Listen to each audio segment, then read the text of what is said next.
அது ஏன் பார்ட்டி ஃபண்டுன்னு சொல்றாங்க? டைரக்ட்டா கரப்ஷன்னு சொல்லியிருக்கலாமே. இதுல பல கேள்விகள் வருது. ஒரு 300 கோடி வருதுன்னா பார்ட்டி ஃபண்டு 30% அதை எடுத்து ஒதுக்கி வச்சுருவாங்க அந்த திட்டத்திலேயே. அந்த மாதிரி விஷயங்கள் போகும்.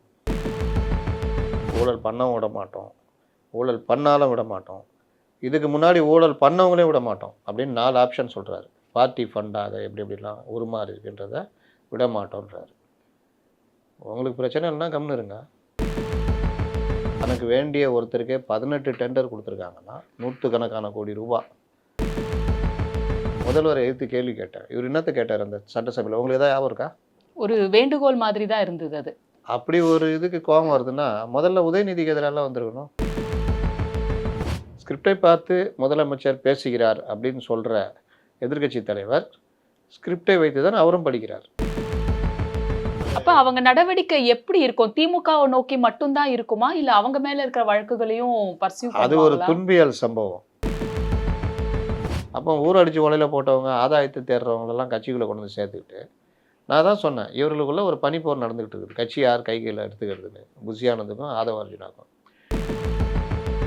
அண்ட் இன்னொன்னு இடி நிறைய உள்ள வர வர அது ஒரு யுக்தியா கையாளப்படும். திமுக வந்து பாஜகவை நோக்கி தள்ளிடும், அதுதான் ஆமா. வழிவகுக்கும்னு சொல்ற பார்வையை நீங்க எப்படி திமுகவும் ஏத்துக்கிறீங்க? அதிமுகவும் கூட்டணி அமைத்து ஆட்சி அமைக்கிறதுக்கு யார் உத்தரவு போட்டது?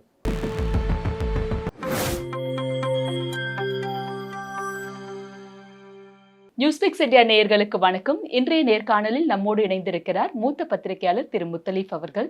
சார் வணக்கம். வணக்கம். சார், சட்டசபை கூட்டத்தொடர்ல சிஎம் திரு ஜோசப் விஜய் அவர்கள் பார்ட்டி ஃபண்ட் அப்படின்ற ஒரு விஷயத்த சொன்னாரு. சொன்னதும் அது வந்து எதிர்க்கட்சிகள் மத்தியில சலசலப்பு, அவங்க வெளிநடப்பும் செஞ்சாங்க. இது வந்து பார்ட்டி ஃபண்ட் அப்படிங்கிற ரெஃபரன்ஸ் ஃபர்ஸ்ட் எப்படி வந்தது? இதோட நெட்வொர்க் என்ன சார்? அது ஏன் பார்ட்டி ஃபண்டுன்னு சொல்றாங்க? டைரக்டா கரப்ஷன்னு சொல்லியிருக்கலாமே. இதுல பல கேள்விகள் வருது. அதுதான் கரப்ஷன் சொல்லாமல் இருக்குது தான் பார்ட்டி ஃபண்டுன்ற வார்த்தை. ம். நீங்கள் எல்லாத்துக்குமே எப்படி எடுக்கணும்னாலும் ஒரு டெண்டர் அப்படின்னா டெண்டரில் எனக்கு இவ்வளோ கொடு, அவருக்கு இவ்வளோ கொடு, இவருக்கு இவ்வளோ கொடுன்னுலாம் கேட்க மாட்டாங்க. அப்போ பார்ட்டி ஃபண்டு அப்படின்னா 30%, 20%, 10% அப்படின்னா ரைட்டு அப்படி ஆகிடும். ஆனால் அந்த பார்ட்டி ஃபண்டு யாருக்கு போகுதுன்றதெல்லாம் தெரியாது.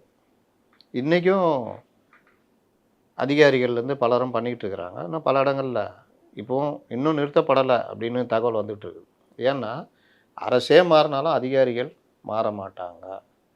உனக்கு அவன் சொல்லிட்டா உனக்கு தெரியுமா, வாங்கலாம் தெரியுமா உனக்கு, நீ முடிவு பண்ணிக்கோ அப்படின்னா என்ன பண்ணுவார் அவர்? இந்த ஏவாவேலு விவகாரத்தில் அந்த சங்கரானந்தன் அந்த இது மாட்டிது. 20 டெண்டரில் 18 டெண்டர் அவர் கொடுத்துருக்காருன்றான். 2021க்கு முன்னாடி வரைக்கும் அவர் அந்த அளவுக்கு இல்லை அப்படின்னு. செந்தில் பாலாஜிலாம் உள்ளே வந்த பிறகு அவர் நண்பர்ன்ற முறையில் அவர் ஆதாயம் அடைஞ்சிருக்காருன்னு இவர் நம்ம அரப்போர் ஜெயராமன் இன்னைக்கு பேசியிருக்காரு.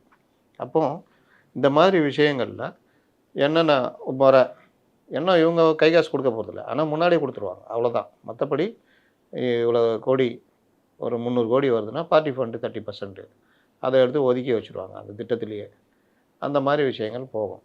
இவர் கடந்த ஆட்சியில் என்னென்ன பண்ணோம், நாங்கள் ஊழல் பண்ண மாட்டோம், ஊழல் பண்ணவும் விட மாட்டோம், ஊழல் பண்ணாலும் விட மாட்டோம், இதுக்கு முன்னாடி ஊழல் பண்ணவங்களையும் விட மாட்டோம் அப்படின்னு 4 ஆப்ஷன் சொல்கிறாரு சிஎம். அப்புறம் இந்த பணங்கள் எப்படி எப்படிலாம் போயிருக்குது, பார்ட்டி ஃபண்டாக அதை எப்படி எப்படிலாம் உருமாறி இருக்குன்றதை விட மாட்டோன்றாரு. உங்களுக்கு பிரச்சனை இல்லைன்னா கம்னு இருங்க. இந்தியா முழுவதுமே பார்ட்டி ஃபண்டு. அதோடைய இன்னொரு வடிவம் என்ன? தேர்தல் பத்திரங்கள். தேர்தல் அது லீகலா போகுது. லீகலாக பண்ணாங்க. இப்போ அதுக்கு தடை விதிச்சிட்டாங்க. தமிழ்நாட்டிலேயே அதிகம் வாங்கினது இவங்க தான். இந்தியாவிலேயே 3வது பெரிய கட்சியாக வாங்கினது இவங்க தான், திமுக தான். தேர்தல் பத்திரத்தில் மம்தா அவங்க பானர்ஜி, கிட்ட வாங்காத கட்சி இல்லைன்னு சொல்லலாம்ல சார். ஆல்மோஸ்ட் அதிமுக, இடதுசாரிகள். அதிமுக அவங்கள்ட்ட வாங்கவே இல்லையே. 6 கோடி 7 கோடி அது வேறு இதில் வாங்கியிருந்தாங்க தேர்தல் பத்திரம். இவர்கிட்ட வாங்கலை. பிஜேபி தான் நம்பர் 1, காங்கிரஸ் நம்பர் 2, டிஎம்கே இவங்க மம்தா பானர்ஜி திரிணாமுல் காங்கிரஸ், அப்புறம் மற்ற கட்சிகள் அவங்கவுங்க தகுதி ஏற்ற மாதிரி. இதில் மேஜர் பார்ட்டி இந்த 4 பார்ட்டி தானே வந்தது அந்த தேர்தல் பத்திரம் இது வரும்போது. அதை வெளியிட விடாமல் தடுக்கிறதுக்கு என்னென்ன வேலை பண்ணாங்க. அந்த ஜட்ஜியுடைய சாமர்த்தியத்தினால அது வெளியே வந்துச்சு. வார்த்தைகள் எல்லாம் விளாண்டாங்க. இந்த எந்த சாமர்த்தியமும் என்கிட்ட காமிக்கக்கூடாது, ஒழுங்காக இத்தனாம் தேதிக்குள்ளே வரலன்னா எங்கள்கிட்ட நீங்கள் ஒப்படைச்சி எடுத்து நான் வெளியிட்டுருவேன்ட்டார். தேர்தல் ஆணையத்தில் இருக்குல்ல, அதை எடுத்து வெளியிட்டுருவேன் பார்த்துக்கணும். அப்புறம் அவங்கவுங்க தானாக போய் திமுகலாம் தானாக போயில தாக்கல் பண்ணாங்க. அதனால் இந்த மாதிரி பார்ட்டி ஃபண்டு, தேர்தல் பத்திரங்கள் இது எல்லாமே சகஜமாகி போன ஒன்று. இந்தியா போன்ற ஒரு பெரிய நாட்டில் இது ஒரு சகஜமான ஒன்று. ஏன் வேலு மேலே 2022 கொடுத்த புகாரில் அதிகாரிகளை சஸ்பெண்ட் பண்ணியிருக்கீங்க. 9 அதிகாரிகள் 2 துறை 2 இடத்துல. அப்போது அவர்கள் சஸ்பெண்ட்னா தப்பு நடந்திருக்கு தானே? ஏன் அந்த கான்ட்ராக்ட் மேலே நடவடிக்கை எடுக்கல? ஏன் தப்பை மறைக்கிறதுக்கு நீங்களே மறுபடியும் போலீஸை வச்சுக்கிட்டு பந்தோபஸ்து போட்டு ரோடு போட்டீங்க? ஒரே நைட்டில் எப்படி போட முடியும்? அந்த ரோடு எப்படி தாங்கும், எப்படி இருக்கும்? ரோடு போட்ட மாதிரி ஒரு கணக்கு காமிக்கிறதுக்காக பண்ணீங்களா இல்லையா? அதுதான் கிட்டத்தட்ட வடிவேலு கணத்தை காணும்னு சொல்ற அதே கதை தான். அவர் அதான் சொல்கிறார், அரப்பூர் ஜெயராமன் கணத்தை காணுன்ற கதை தான். அப்போ அதெல்லாம் மீறி டெண்டரு தனக்கு வேண்டிய ஒருத்தருக்கே 18 டெண்டர் கொடுத்துருக்காங்கன்னா, 100 கோடி ரூபா கொடுத்துருக்காங்கன்னா, அப்போ இதுக்கு பின்னாடி என்ன?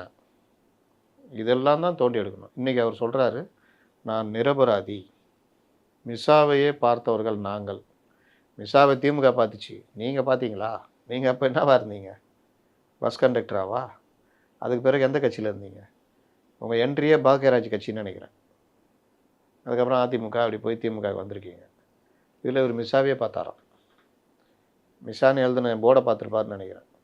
அப்போ இவர்கள் நான் நிரபராதி, முதல்வரை எதிர்த்து கேள்வி கேட்டேன். இவர் என்னத்தை கேட்டார் அந்த சட்டசபையில்? உங்களுக்கு ஏதாவது ஞாபகம் இருக்கா? ஒரு வேண்டுகோள் மாதிரி தான் இருந்தது. அது காம்பன்சேஷன் இன்க்ரீஸ் பண்ணி கொடுக்கணுன்றது தான் சொன்னார். அப்படி ஒரு இதுக்கு கோபம் வருதுன்னா முதல்ல உதயநிதிக்கு எதிராலாம் வந்திருக்கணும். அப்போ இவர் மேலே வந்ததுன்னா இந்த மாதிரி ரீல் சுற்றுறது இதெல்லாம் ஒரு காலத்தில் ஜனங்க நம்பினாங்க. என் தலைவன் அமெரிக்காவில் பிறந்திருந்தா அமெரிக்க ஜனாதிபதி ஆகிற அளவுக்கு நாலேஜ் உள்ளவருன்றதெல்லாம் அந்த காலத்தில் நம்பினாங்க. இந்த காலத்தில் ரீல் வந்து போச்சு. ஸ்கிரிப்டை பார்த்து முதலமைச்சர் பேசுகிறார் அப்படின்னு சொல்கிற எதிர்க்கட்சி தலைவர் ஸ்கிரிப்டை வைத்து தான் அவரும் படிக்கிறார். இதில் கையில் குறிப்பு மட்டும் வச்சுக்கிட்டு பேசுகிறாள்னா எடப்பாடி பழனிசாமி. சிவி சண்முகத்தில் அந்த குறிப்பு கூட இருக்காது, அசால்ட்டாக பேசுவார். சேகர் பாபு கூட குறிப்பு இல்லாமல் பேசுவார். இந்த மாதிரி ஆட்கள் தான் இதுக்கு.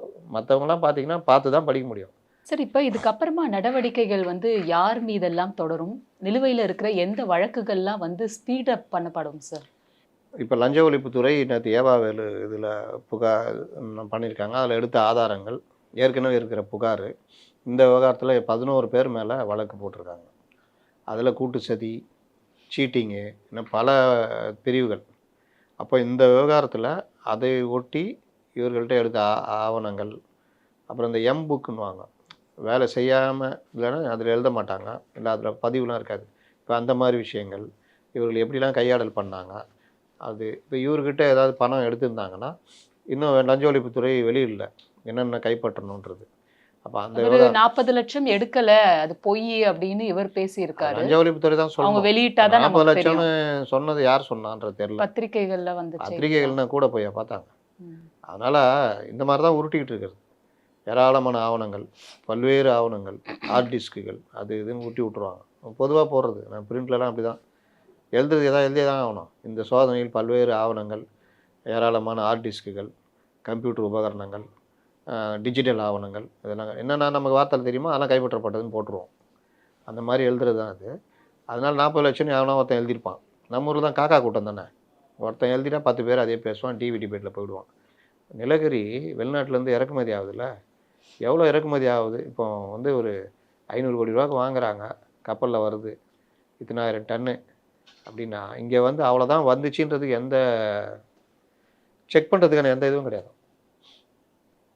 இப்போ நீங்கள் என்ன அதிலே இப்போ ஒரு 2000 கோடி ரூபாய்க்கு நம்ம வாங்குறோன்னா அதில் ஒரு 300 கோடி ரூபா 1700 கோடி ரூபா வாங்கினா, ஸோ அதனால தான் நம்ம கெப்பாசிட்டிக்கு ஏற்றவாறு மின் உற்பத்தி செய்ய முடியல மாநிலங்களால். இது ஒரு பெரிய கெப்பாசிட்டிக்கு ஏற்ற மாதிரி செய்ய முடியல, செய்யலை 23%னா 3% தான் பண்ணியிருக்காங்க. அப்படின்னா ₹8.91 கொடுத்து ஒரு யூனிட் மின்சாரம், அந்த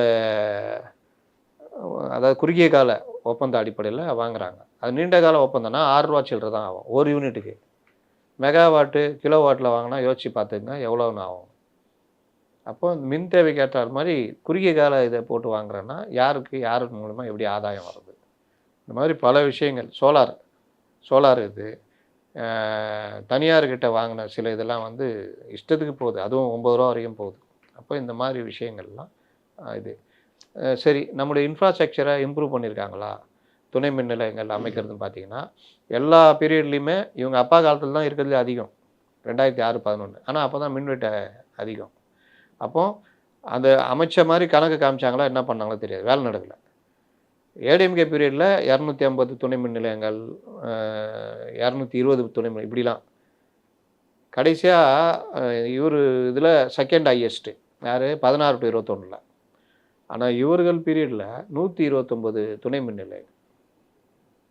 அப்போ இன்ஃப்ராஸ்ட்ரக்சர் டெவலப்மெண்ட்ன்றது இவர்கள்ட்ட ஒன்றுமே கிடையாது. சோலார் சைடில் எட்டி கூட பார்க்கல. ஆனால் சோலார் மின் உற்பத்திக்கான அந்த இதை வந்து தனியார்கிட்ட இருந்து வாங்குறது, தனியார்களுக்கு அமைச்சு கொடுக்குறது, தனியார்கள்ட்ட இருந்து வாங்குறது, இந்த மாதிரி வந்து எங்கெங்கெல்லாம் அதாவது இதெல்லாம் செய்யாமல் இருந்தால் நமக்கு காசு மிச்சமோ அங்கெல்லாம் அதை தலைகீழ பண்ணி வச்சுருக்காங்க.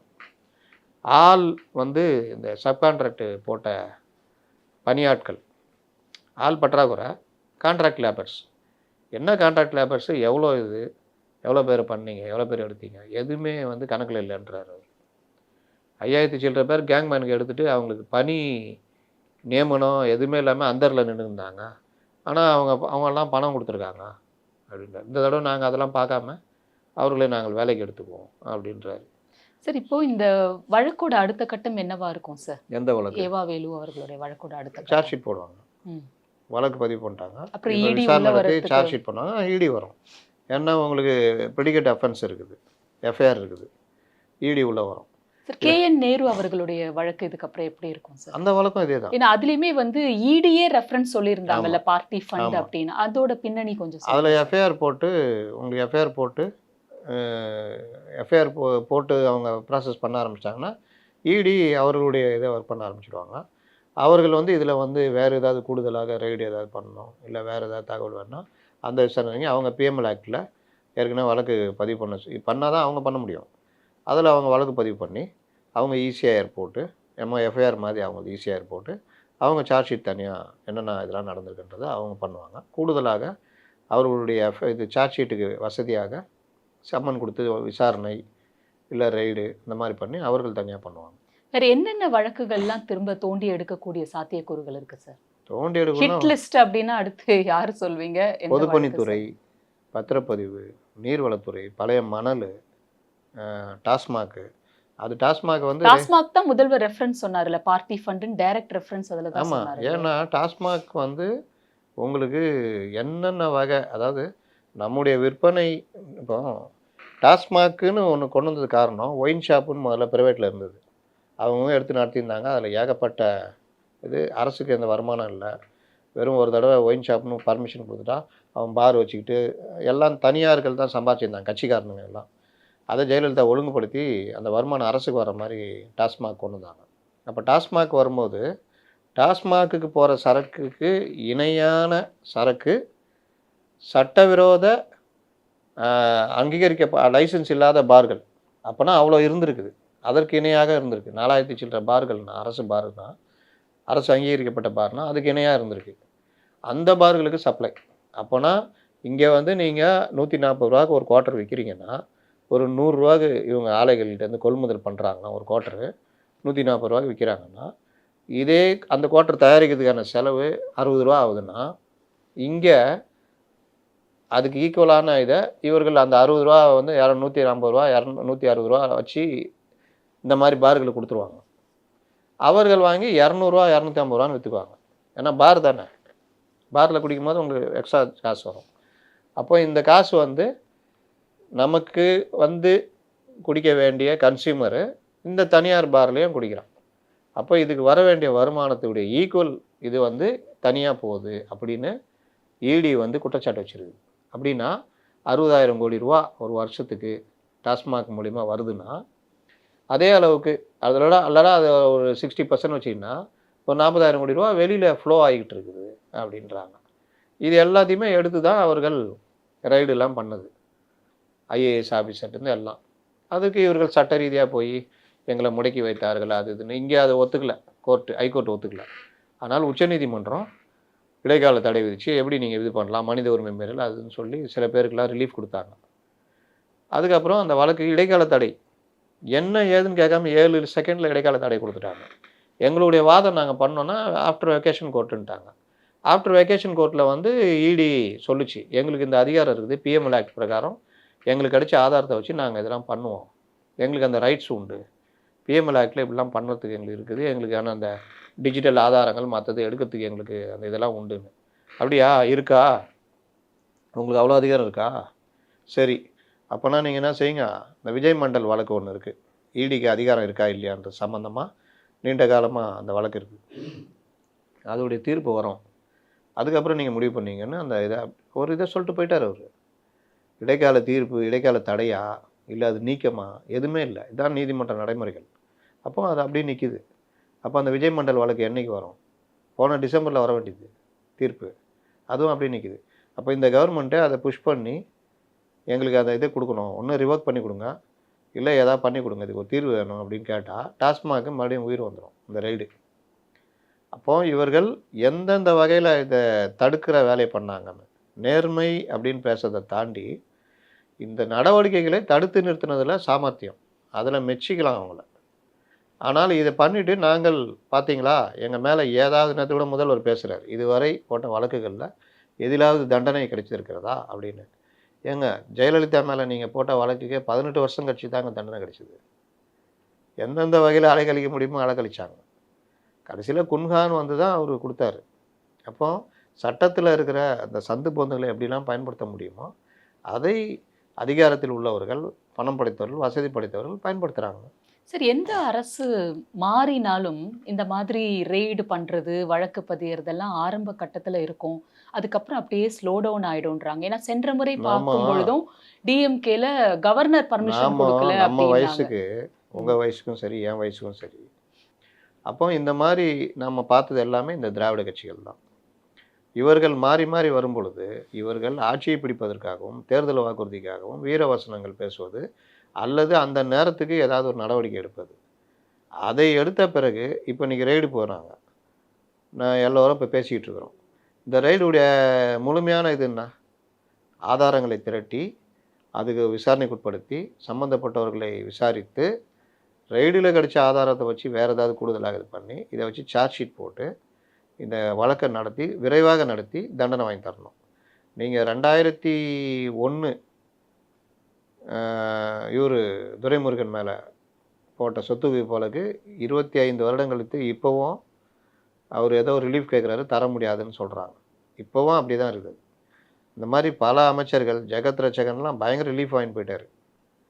அப்போ இந்த மாதிரி பலரும் வந்து பொன்முடி பலரும் வந்து ரிலீஃப் வாங்கிட்டு இல்லை ஏதோ ஒரு வகையில் வாதாடிக்கிட்டு ஏதோ வகையில் பண்ணிக்கிட்டு இருக்கிறாங்க. நம்ம நாட்டு சட்டத்திட்டங்கள் இதெல்லாம் அப்படி. ரெண்டாவது, வாதாடுகிற கட்சிகள், அரசியல் கட்சிகள் அதை கரெக்டாக கொண்டு போய் பண்ணுற வேலையை ஒரு கட்டத்துக்கு மேலே அவங்களுக்குள்ள நீங்கள் 2 பேரும் சேர்ந்து கூட்டணி ஆட்சி அமைக்கலான்ற அளவுக்கு போகிறாங்கன்னா இவர்கள் எந்த அளவுக்கு இருந்திருப்பாங்க பார்த்துக்குங்க.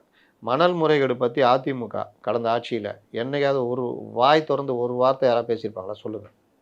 அதிமுக ஆட்சியில் மணல் கான்ட்ராக்டராக நம்பர் 1 இருந்த ராமச்சந்திரன், ரத்னம், கரிகால் இவர்கள் தானே திமுக ஆட்சியிலையும் பவராக இருந்தாங்க. அப்போது திமுக ஆட்சியில் இந்த பிரச்சனைலாம் வந்ததுக்கெல்லாம் இவர்கள் ஒரு முக்கிய இதுவாக இருந்தாங்களா, அவர்கள் ஆட்லன்னு சொல்லிட்டு இவங்க யாராவது வேணான்ட்டாங்களா. கிறிஸ்டி ஃபுட்டு பற்றி அதிமுக ஆட்சியில் அவ்வளோ குறை சொன்னாங்க. முதலமைச்சரை அன்றைய எதிர்க்கட்சி தலைவர் ஸ்டாலின் அவ்வளோ பேசினார். கிறிஸ்டி ஃபுட்டு மேலே அவ்வளோ குறைபாடு இருக்குது. அவர்களை வந்து இதே ஆட்சியில் அதே கிறிஸ்டி ஃபுட்டு தானே முட்டைலாம் சப்ளை பண்ணாங்க. இப்போ அவர்கள் தரப்பில் கேட்டால் எங்களுக்கு நீங்கள் இவ்வளோ நீங்கள் சொன்ன அந்த பார்ட்டி ஃபண்டு எங்களுக்கு இவ்வளோ கொடுத்துடணுன்னா நாங்கள் இப்போ முட்டையை எப்படி தருவோம், 6 ரூபா முட்டை போட்டு 4 ரூபா முட்டையை தான் கொடுப்போம், செகண்ட் குவாலிட்டி தேர்ட் குவாலிட்டி தான் கொடுப்போம். அதை யாராவது கேள்வி கேட்பாங்களா? வாங்கிட்டவங்க எப்படி கேள்வி கேட்பாங்க? அதுதான் எல்லா இடத்துலையும் நடக்கிறது. அப்போது கிறிஸ்டி ஃபுட்டு இந்த ஆட்சியிலையும் போன ஆட்சியிலையும் தொடர்ந்தது, இந்த ஆட்சியிலும் தொடர்வதற்கான வேலைகளை செஞ்சாங்க. என்னமோ தெரியல இவர்கள் நிறுத்திட்டாங்க. நிறுத்திட்டது மட்டும் இல்லை, எங்களுக்கு நீங்கள் எதுவும் கொடுக்க வேணான்ட்டாங்க. எங்களுக்கு எதுவும் கொடுக்க வேணாம்னா நாங்கள் கரெக்டாக பண்ணுறோம். அப்போ கரெக்டாக கொடுங்க, 6 ரூபா முட்டைன்னா 6 ரூபா முட்டையை கரெக்டாக கொடுங்க, கொடுக்கலன்னா ஒரு வழி பண்ணுறோன்ற மாதிரி சொல்லியிருக்கிறதாக தகவல். அது எந்த அளவுக்குன்னு எனக்கு தெரியாது, ஏன்னா நான் சர்டிஃபிகேட் கொடுக்குற இடத்துலலாம் இல்லை.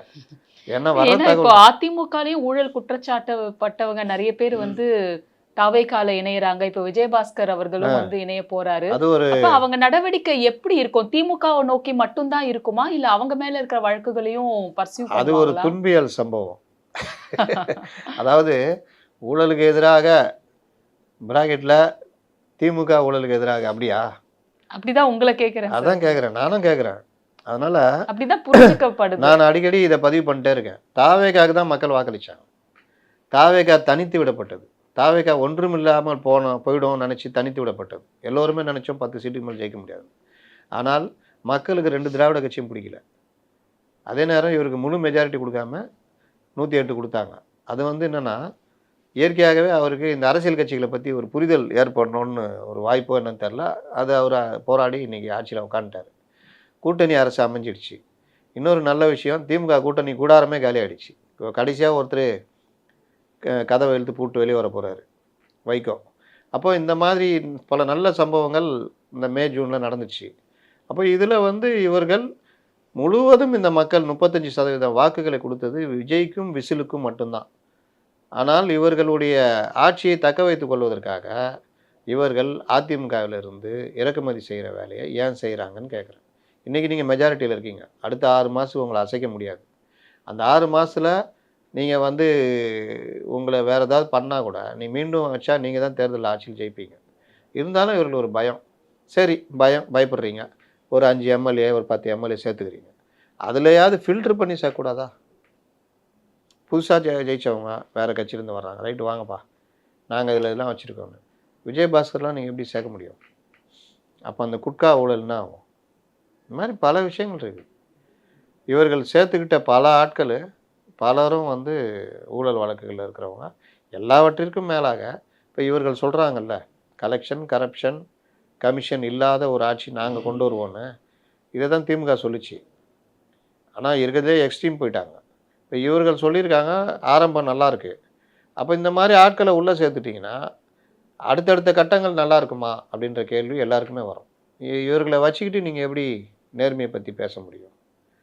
அப்போ ஊரடிச்சு உலையில் போட்டவங்க ஆதாயத்தை தேடுறவங்களெல்லாம் கட்சிகளை கொண்டு வந்து சேர்த்துக்கிட்டு, நான் தான் சொன்னேன், இவர்களுக்குள்ள ஒரு பனிப்போர் நடந்துகிட்டு இருக்குது. கட்சி யார் கைகளில் எடுத்துக்கிறதுன்னு புஷியானதுக்கும் ஆதவ அர்ஜுனாக்கும். அதில் அதிமுகலேருந்து இறக்குமதி பண்ணிக்கிட்டே இருக்காங்க. அது ஆதவுடைய ஆட்களாக மாறுவாங்களா அப்படின்ற ஒரு இதுவாக போதான்னு தெரில எனக்கு. அப்போ இந்த மாதிரி இறக்குமதி பண்ணுறவங்க இவர்கள் எல்லோரும் நாளைக்கு ஒரு பவர்லேயோ இதில் வந்து உட்காந்தாங்கன்னா தாவேகாவுடைய தனித்தன்மை போயிடும். அப்புறம் 10ஓட 11 அத்தோட இது ஒன்று மக்களை முடிவு பண்ணுவாங்க. இப்போ நீங்கள் கூப்பா கிருஷ்ணனை திருச்சியில் தாவேகால பார்ப்பாங்களா, அதிமுகவில் பார்ப்பாங்களா? அட இந்த ஆள் தான் போன தடவை அங்கே அந்த இதில் பண்ணவன், ஏற்கனவே ஊழல் புகாரில் மாட்டி அப்புறம் ஏதோ குவாஷ் பண்ணலாம் வந்திருக்காரு. வெல்லமணி ராஜன் எப்படி பார்ப்பாங்க? செங்கோட்டையன் அவர்களே அப்படிதானே சார்? இதுதான் பிரச்சனை. செங்கோட்டையன் 4 வருஷம் 5 வருஷம் தண்டனை கிடச்சி, அந்த தண்டனைக்கு மேல்முறையீடாக ஹைகோர்ட்டில் போய் அப்போ அதுக்குள்ளே இவங்க கவர்மெண்ட் வந்துடுச்சு, ஏடிஎம்கே கவர்மெண்ட்டு வந்து 2005 வந்து குவாஷ் பண்ணிட்டாங்க. குவாஷ் பண்ணோன்னே மேல்முறையீடு இவங்களே எப்படி போவாங்க? போகல. அதனால அது அது ஒன்றும் இல்லாமல் போச்சு. அதற்கு பிறகு 2006 வந்து டிஎம்கே கவர்மெண்ட்டு அந்த வழக்கை சுப்ரீம் கோர்ட்டு கொண்டு போகுது மேல்முறையீடுக்கு. அந்த டைம் பீரியட் முடிஞ்சிச்சின்னு ரிஜெக்ட் ஆகிடுச்சு. இப்படி தானே நீங்கள் நல்லவர்களாக இருக்கீங்க. சரி, இந்த நேரத்தில் மக்களும் கொஞ்சம் கோஆப்ரேட் பண்ண வேண்டிய கட்டாயத்தில் இருக்காங்க. நான் உங்களை கேட்குறேன், சொல்லுங்கள்.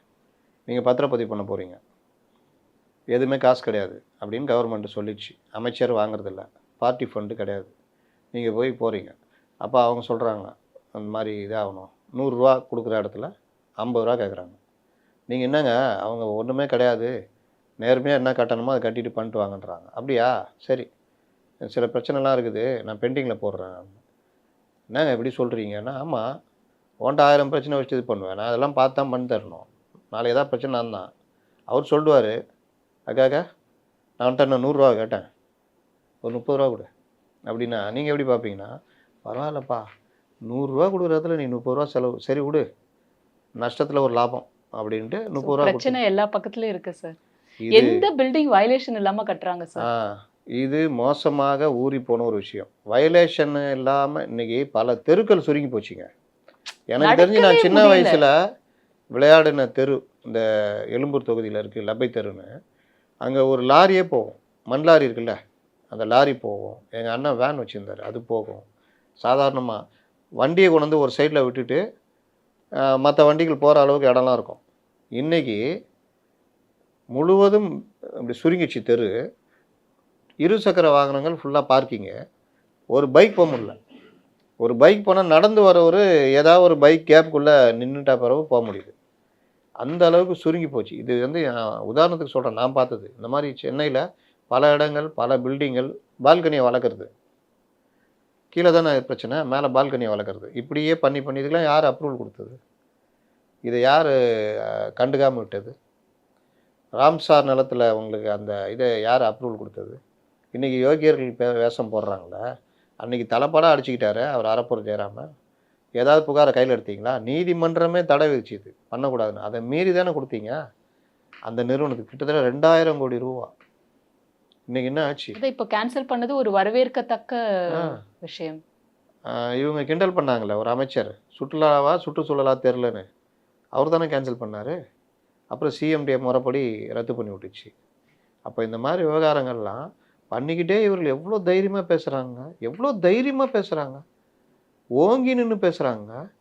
அதாவது எந்த அளவுக்குன்னா, ராஜாஜி காமராஜ் யார், இவர்கள் அண்டங்காக்கன்னு திட்டின ராஜாஜியும் இது காமராஜரையும், கொல்லுகப்பட்டன்னு திட்டின ராஜாஜியும் இன்றைக்கி சிறந்த முதலமைச்சராக. யார் பட்டம் கொடுக்குறா, யார் சர்டிஃபிகேட் கொடுக்குறா? ஆராசா. அப்போ கூட கலைஞர் அந்த இடத்துல சொல்ல முடியல. ராஜாஜி காமராஜர் போன்ற பெரிய மகத்தான மனிதர்கள் இருந்த இடத்துல ஒரு நாதாரி முதலமைச்சராக வந்திருக்குன்றார். என்ன வார்த்தைங்க இது? மக்களை கேவலப்படுத்துறீங்க நீங்கள். ஏங்க, மக்களால் ஏற்றுக்கொள்ளப்பட்டவருங்க அவர், முதல்வருங்க. உங்களால் முடியல. உங்கள் 2 திராவிட கட்சியும் கூட்டினா கூட அவங்க ஜாஸ்தி வந்துட்டாங்க. மக்களால் தேர்ந்தெடுக்கப்பட்டு வந்துட்டார். வந்ததுலேருந்து அவர் மேலே நீங்கள் குறை சொல்ல முடியாத அளவு தான் போய்கிட்டு இருக்குது. 12 மாநகராட்சியை தனியார் மயமாக்குறாங்கன்னு ஒன்று 2-3 இடங்களில் போராட்டம். கேன்சல் பண்ணிட்டாங்க. மாநகராட்சியில் நடைபாதை டெண்டரு, நடைபாதையே கிடையாது, இல்லாத நடைபாதைக்கு டெண்டரு. அந்த டெண்டரில் ஒரு மீட்டருக்கு 4 மடங்கு வச்சுருக்காங்க டெண்டரு கோடு.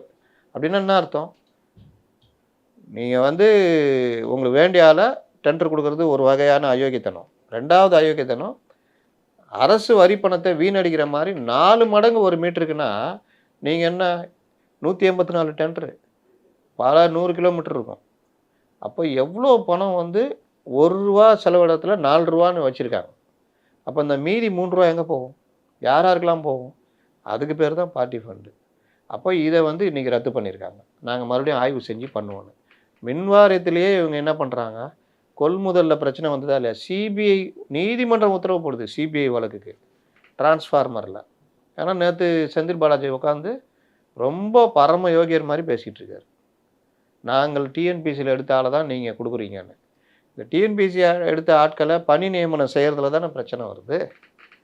அங்கே ஆகஸ்ட் மாதம் அவங்க எக்ஸாம் எழுதியிருக்காங்க சார். அது ஒரு காலக்கெடு எதுவும் இல்லையா? இதுக்குள்ள பணி நியமனம் ஆகஸ்ட் மாதம் எழுதி உங்களுக்கு தேவை இருக்குது. 76,000 பேர் தேவை. ஆகஸ்ட் மாதம் எழுதினவங்களில் நீங்கள் டிசம்பரில் அது எப்போ ரிசல்ட் வந்துன்னு தெரில. ஏன் அதுலேருந்து 2 மாதம் ஏன் பணி நியமனம் பண்ணல? அப்போ அடுத்து நம்ம ஆட்சி பார்த்துக்கலாம் அப்படின்னு. அப்போ இந்த பணி நியமனங்கள் உடனடியாக இப்போ இவங்க பண்ணுறாங்க. ₹1 யாரும் கொடுக்க தேவையில்லைன்றாங்க. கவுன்சிலிங் பள்ளி கல்வித்துறையில் மெட்ரிக்கு சிபிஎஸ்சி பள்ளிக்கு 25 லட்ச ரூபா 10 லட்ச ரூபா ரினியூவலுக்குன்னு வாங்கியிருந்ததை இந்த தடவை ஒரு ஆன்லைனில் மெயில் மூலியமாகவே பர்மிஷன் கொடுத்துட்டாங்க. எங்களுக்கெல்லாம் பிரமிப்பாக இருக்குது அப்படின்னு இன்றைக்கி பேட்டி கொடுக்குறாங்க. அப்போ அவன் கொடுத்தவன் தானே பேட்டி கொடுக்குறான். நேற்று மின்துறை அமைச்சர் சொல்கிறாரு, ஒரு மெகாவாட்டுக்கான இதுக்கு 25 லட்ச ரூபா சோலார் மின்சாரத்துக்கு கமிஷன் கொடுத்ததா சொல்லிக்கிட்டு இருக்கிறாங்க. இந்த மாதிரி கொடுத்தவங்க புகார் கொடுத்தா நாங்கள் நடவடிக்கை எடுக்க தயார்னு. சார், ஆனால் செந்தில் பாலாஜி அவர்கள் மீது நடவடிக்கை எடுக்கிறதுக்கு ஆளுநர் ஒப்புதல் தரலைங்கிற மாதிரி சொன்னாங்க இல்லையா? அது அவருடைய குற்றச்சாட்டாக வச்சுருக்காரு. இவங்க பிஜேபி இவங்களும் ஒன்று சேர்றாங்க, அதுக்காக பண்ணுறாங்கன்னு. அந்த குற்றச்சாட்டு பொய்னா இவர்கள் முறையாக பர்மிஷன் கொடுக்கணும். நம்ம நாட்டுடைய தலையெழுத்தை பாருங்கள். மத்திய அரசு நடவடிக்கை எடுக்கும்போது மாநில அரசுடைய உரிமைகளில் தலையிடுறாங்கன்னு மாநில அரசு அவர்களை காப்பாற்றுகிற வேலையை பண்ணியிருந்தாங்க. இப்போ மாநில அரசு நடவடிக்கை எடுக்குது, மத்திய அரசிட்ட பர்மிஷன் கேட்டால் பர்மிஷன் தர மாட்டேங்கிறோம். இதுதான் நம்ம சிஸ்டத்தில் இருக்க பிரச்சனை. சார், இன்னொன்று இடி நிறைய உள்ள வர வர அது ஒரு யுக்தியாக கையாளப்படும். திமுக வந்து பாஜகவை நோக்கி தள்ளிடும், அதுதான் ஆமா. வழிவகுக்கும்னு சொல்ற பார்வையை நீங்க எப்படி திமுகவும் ஏத்துக்கிறீங்க? அதிமுகவும் கூட்டணி அமைத்து ஆட்சி அமைக்கிறதுக்கு யார் உத்தரவு போட்டது? 2 கட்சியும் நீங்க 2 பேரும் சேர்ந்து நில்லுங்க. இவங்களெல்லாம் வச்சுக்கிட்டு நீங்க ஆட்சி அமைங்க அப்படின்னு யார் அவங்களுக்கு உத்தரவு போட்டது? தூதராக முக்கியமான நபரை அனுப்பியது யார்? இதை தெரிஞ்சுக்கிட்டு தானே ராகுல் காந்தி டெல்லியில பேசுனது இடதுசாரி சார், தலைவர்கள்ட்ட. அப்ப இந்த வழக்குகள் எல்லாம் இதே வேகத்துல போகுமா? நீர்த்து போக வாய்ப்புகள் இருக்கா? பொறுத்திருந்து தான் பார்க்கணும். எங்க இங்க இருந்தா அங்க லாக்கு, அங்க லாக்கை ஓப்பன் பண்ணா இங்க லாக்குன்னா நம்ம என்னதான் பண்றது? சொல்ல முடியாது. இப்போ இதுக்கெல்லாம் போன ஆட்சி இருந்த ஒரு இது இருந்து வச்சுங்க. இப்போ இந்த விஷயத்துக்குலாம் உடனே இடி வந்துட்டு இருக்கோம் உள்ளக. இப்போ அந்த செந்தில் பாலாஜி வழக்கில் இடி கொடுத்து இவர் இப்போ அதுக்கு பர்மிஷன் கொடுக்காம இருக்காரு. இந்த மாதிரி பல விஷயம். இடின்னு ஆன் ஆகிறது ஆஃப் ஆகிறது யார் கையில் இருக்குது? இடி நடவடிக்கைகள் நாங்கள் தலையிட மாட்டோம்னு சொல்கிறாங்க மத்திய அரசு. அப்படின்னா நம்ம பார்க்க தானே போகிறோம் எப்படி நடக்க போகுதுன்றது. அதனால் இந்த கவர்மெண்ட்டு ஆரம்பிச்சிருக்குது, அதை கரெக்டாக கொண்டு போகுமா, நடவடிக்கைகள் உறுதியாக இருக்குமா, அனைத்து துறைகள்லையும் இந்த மக்களுடைய வரிப்பணம் வீணடிக்கப்பட்டது, இவர்கள் கைக்கு போனது, இதெல்லாம் திரும்ப கொண்டு வருமா, என்ன பண்ணணும் அப்படின்னா அதற்கேற்ற நடவடிக்கை இவங்க லஞ்ச ஒழிப்புத்துறையை முடுக்கி விட்டு பண்ணணும். அரசு முடிவெடுத்து நடைமுறைப்படுத்தினாலும் அதிகாரிகள் திருந்த போகிறதில்ல. அப்போ அதிகாரிகளை திருத்தணும் வலுக்கட்டாயமாக. அதற்கு லஞ்ச ஒழிப்புத்துறையை கடுமையாக பயன்படுத்தணும். அதுக்கு லஞ்ச ஒழிப்புத்துறை தயாரா? அது துறை அமைச்சர் முதல்வர் லஞ்ச ஒழிப்புத்துறையை முடக்கி விடுவாரா? நீங்கள் ஆர்டிஓ ஆஃபீஸில் இன்னும் ரைடு போகவே இல்லை. ஆர்டிஓ ஆஃபீஸு, பத்திரப்பதிவு, ஒரே ஒரு சம்பவம் தான் நடந்திருக்குது. இன்னும் இந்த மாதிரி அரசு சார்ந்த விஷயங்கள் எல்லாத்துலேயும் நீங்கள் கீழ்மட்டம் வரைக்கும் புட்டிச்சு கேஸை போட்டுக்கிட்டே இருந்தால் தானாக பயம் வரும். இப்படி போடுறாங்கன்னு தெரிஞ்சால் ஜனங்கிட்டேருந்து தைரியமாக புகார் வரும். பல இடங்களில் எதுக்கடா தரணும்னு சண்டை போட ஆரம்பிச்சிடுவான். கேமரா ஆன் பண்ணிக்குவான், எதுக்கு உனக்கு தரணும்னு கேட்பான். அரண்டு போயிடுவாங்க. லஞ்ச ஒழிப்புத்துறைக்கு ஃபோன் பண்ணவா, இல்லை பண்ணி தரியா அப்படின்னு. இந்த விழிப்புணர்வு மக்கள்கிட்ட தானாக வந்துடும். இதுக்கு முன்னாடி வரைக்கும் மக்கள்கிட்ட எப்படி இருந்தது?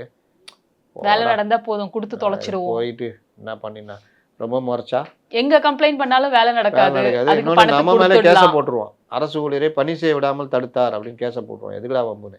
அப்போ மக்கள்கிட்ட அந்த விழிப்புணர்வு ஒன்று. ஒரு பார்த்திபன் படத்தில் ரேஷன் கடையில் போய் அவர் தூண்டி விட்டு போயிடுவார். நீங்கள் எல்லாம் சும்மா இருந்தீங்க அப்படி, நீங்களாம் உங்களுக்கான இதானே ஏன் தரமாட்டேன்னு கேளுங்க அப்படின்னு சொல்லி விட்டு போயிடுவார். அதுக்கப்புறம் தகராறு. அதுதான் மக்கள் தாங்க முடிவு பண்ணணும்.